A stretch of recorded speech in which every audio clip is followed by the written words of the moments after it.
सभी श्रोताओं एवं दर्शकों को नमस्कार। जय सिया राम। मित्रों, इसके पहले वाली राम कथा का खंड जो था उसमें हमने सुना था कि राजा दशरथ से विश्वामित्र जी राम और लक्ष्मण को मांग करके अपने आश्रम बक्सर लेकर जा रहे हैं। किसी यज्ञ का अनुष्ठान वो करना चाह रहे हैं, लेकिन राक्षसों की वजह से वो यज्ञ के अनुष्ठान में तमाम तरह की विघ्न बाधाएं आ जा रही हैं और उन विघ्न बाधाओं को दूर करने के लिए अर्थात उन राक्षसों का वध करने के लिए विश्वामित्र जी राम और लक्ष्मण को मांगकर अपने आश्रम में ले जा रहे हैं।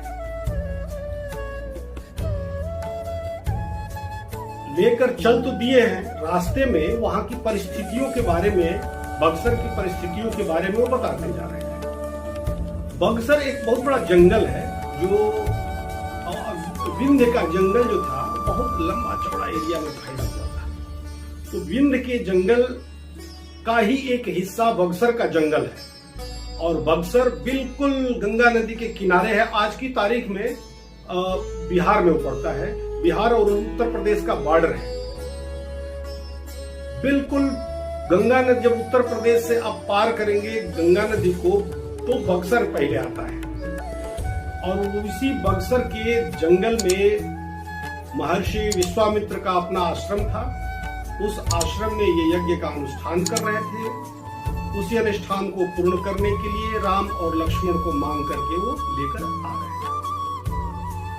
अब अयोध्या से चलने के उपरांत और बक्सर पहुंचने के पहले ये जो बीच का रास्ता है, मुनि विश्वामित्र भगवान राम और लक्ष्मण को वहां की भौगोलिक स्थितियों के बारे में, वहां की जन चेतना किस स्तर की है उसके बारे में, वहां राक्षसों का क्या स्टेटस है, क्या इतिहास है, वो कितने उपद्रवी हैं, कितने शक्तिशाली हैं, ये सारी चीजें वो बता रहे हैं ताकि उनको मारने में भगवान राम को ज्यादा सोचना न पड़े, ज्यादा कठिनाई न हो। जैसे ही बक्सर के जंगलों में प्रवेश ये लोग करते हैं तो आपस में बात करते हुए चले जा रहे हैं। विश्वामित्र जी राम जी को कुछ समझा रहे हैं, राम जी कुछ प्रश्न पूछ रहे हैं। इन लोगों की बातों को सुन करके अच्छा, उस जंगल में जो मुख्य राक्षस थे, ताड़का, सुबाहु और मारीच। ताड़का जो थी वो सेना के साथ नहीं रहती थी, वो अकेले, एक तरह से आप कह सकते हैं वो उस जंगल की रडार थी। जो भी बाहरी शक्तियां प्रवेश करती थी उस जंगल में, वो सदैव घूमती रहती थी जंगल में और उनके आगमन के साथ ही उनको नष्ट कर देती थी, उनका विनाश कर देती थी। यही घटना घटी। राम लक्ष्मण जैसे ही मुनि विश्वामित्र के साथ जंगल में प्रवेश करते हैं, इन लोगों की आपस की वार्ता वो सुन लेती है और सुन करके तुरंत विशालकाय शरीर धारण करके इनके सामने उपस्थित है, इनको मारने के लिए तैयार हो जाती है। मुनि विश्वामित्र कहते हैं, हे राम, यही ताड़का है, इसका वध करो। अब भगवान राम उस वंश से हैं जिस वंश में महिलाओं पर अस्त्र शस्त्र उठाना ये धर्म विरुद्ध है। निहत्थे पर अस्त्र शस्त्र उठाना धर्म विरुद्ध है। गाय पर, ब्राह्मण पर कुछ उनके अपने धर्म के नियम हैं। तो भगवान राम कह रहे हैं कि गुरुदेव, ये तो एक स्त्री है, मैं स्त्री का वध कैसे कर सकता हूं। विश्वामित्र मुनि कह रहे हैं कि हे राम, इस समय तुम्हारा कर्तव्य और तुम्हारा धर्म मात्र इतना है कि अपने गुरु के आदेश का पालन करो। गुरु आदेश के अलावा इस समय तुम्हारे पास कोई दूसरा धर्म नहीं है और गुरु के आदेश को पूर्णतः धर्म मानते हुए अपने एक ही बाण से ताड़का का भगवान राम ने वध कर दिया। भगवान राम के एक बाण से जैसे ही ताड़का का वध हुआ, मुनि विश्वामित्र पूर्ण रूप से भगवान को पहचाना। पहचान तो पहले ही गए थे, लेकिन जब एक उनका कृत्य देखा, मुनि विश्वामित्र ने जब राम का एक कृत्य देखा कि एक ही बाण से इतनी विशालकाय राक्षसी का वध ये कर सकते हैं, तो यह कार्य तो सिर्फ और सिर्फ भगवान ही कर सकते हैं, इनके अलावा और कोई नहीं कर सकता है। जब भगवान को पूर्ण रूप से पहचान गए तो उन्होंने एक प्लान किया।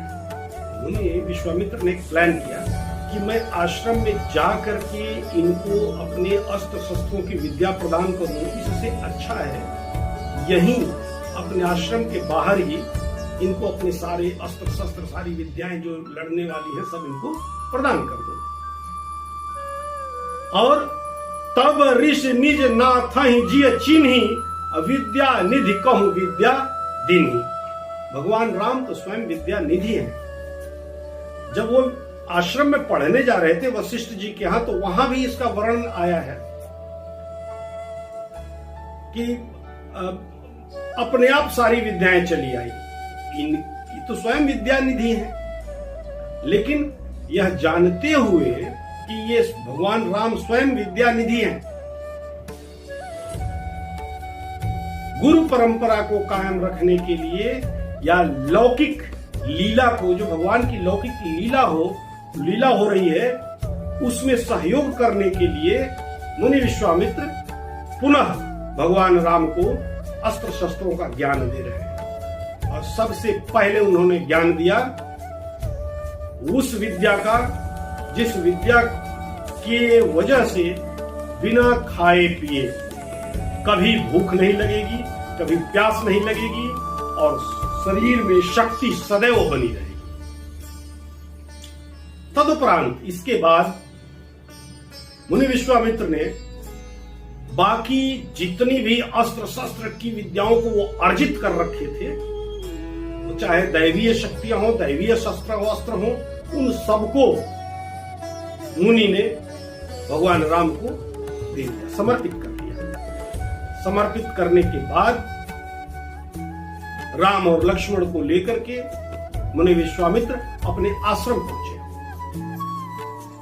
आश्रम पहुंच करके जब इनका स्वागत सारे ऋषि महर्षियों ने किया, कंदमूल फल इकट्ठा किया गया, सब लोग भोजन किए, रात्रि को विश्राम किए। रात्रि विश्राम के उपरांत सुबह उठते ही भगवान राम नित्य क्रिया से निवृत्त होकर गुरु वंदना किए, गुरु वशिष्ठ जी की वंदना किए और आग्रह किए, हे गुरुवर, अब आप अपना यज्ञ का अनुष्ठान प्रारंभ करें। आपके यज्ञ की सुरक्षा की जिम्मेदारी हम ले रहे हैं। हम दोनों भाई यज्ञ की सुरक्षा करेंगे और आप यज्ञ शुरू करें। भगवान राम से आश्वासन प्राप्त करते ही मुनि विश्वामित्र ने अन्य समस्त ऋषि मुनियों को कहा और सब लोगों ने यज्ञ की व्यवस्था तुरंत संपादित की और यज्ञ प्रारंभ हुआ। आहुतियां पड़ने लगी। जब यज्ञ की आहुतियां पड़ने लगी, उसमें से सुगंधित वायु निकलने लगी, हवा धुआं निकलने लगा, मंत्रोच्चार होने लगा। तब यह सुन करके, यह जान करके सुबाहु राक्षस, जो वहां का सेना का सबसे बड़ा संचालक था, सेनापति था, अपनी संपूर्ण सेना लेकर के मुनि विश्वामित्र के आश्रम पर टूट पड़ा। परंतु भगवान राम ने उसको अपने अग्निबाण से जलाकर रख दिया और उसकी समस्त सेना का संहार लक्ष्मण भैया ने अकेले अपने बल पे कर दिया। इनके संहार होने के तदुपरांत मारीच आया। लेकिन अब ध्यान दीजिएगा, यहां मारीच मरेगा नहीं। अगर मारीच को भगवान यहां मार दिए तो आगे की लीला में मारीच कैसे आएगा? मारीच आगे की लीला में उसकी जरूरत है। मारीच रावण का मामा लगता है और यही मारीच स्वर्ण मृग बन करके आएगा, रावण के धमकाने से, कहने से, आग्रह करने से, जैसे भी हो। इसलिए भगवान इसको मारेंगे नहीं, क्योंकि उनके भविष्य की लीला का यह एक अंग है। तो मारेंगे नहीं तो करेंगे क्या? बिना फर वाले बाण से भगवान राम ने उसको मारा और वहां से वो उस बिन फर का बाण जो है उनको लेकर के 100 योजन चौड़े समुद्र के उस पार ले जा करके उसको मारीच को गिरा दिया। अब मारीच उसी जंगल में अब भगवान की शक्ति को समझ गया और वहां पर वो साधु हो गया, वो संत बन गया, वो अपनी सारे राक्षसी कार्य छोड़ दिया, वहां पर वो साधु का जीवन जीने लगा। इधर यज्ञ पूर्ण हुआ। यज्ञ पूर्ण होने के बाद भी कुछ दिन तक भगवान अपने गुरु विश्वामित्र के आश्रम में रहे और उस आश्रम में दिन प्रतिदिन नई नई पौराणिक कथाएं साधु महात्मा लोग भगवान को सुना रहे हैं। यद्यपि कि भगवान राम वो सारी कथाएं जानते हैं, उसके बावजूद भी गुरुओं के सामने आदर के साथ बड़ी तन्मयता से जानने की ललक अंदर इतनी है, यह दिखाते हुए उन सारी कथाओं को सुनते सुनते कुछ दिन ऐसे बीत गए। अगली लीला का समय आ गया। अगली लीला क्या होगी? जनकपुर प्रस्थान। लेकिन जनकपुर पहुंचने के पहले रास्ते में ही गौतम ऋषि के आश्रम पर अहिल्या उद्धार का प्रकरण आएगा और आज की इस कथा को हम यहीं पे विराम देते हैं। अगली कथा अहिल्या का उद्धार अगले खंड में हम सुनेंगे। तब तक के लिए जय श्री राम। सर्वे भवन्तु सुखिनः, सर्वे सन्तु निरामया, सर्वे भद्राणि पश्यन्ति, मा कश्चित् दुःखभाग् भवेत्। जय श्री राम, जय श्री राम, जय श्री राम।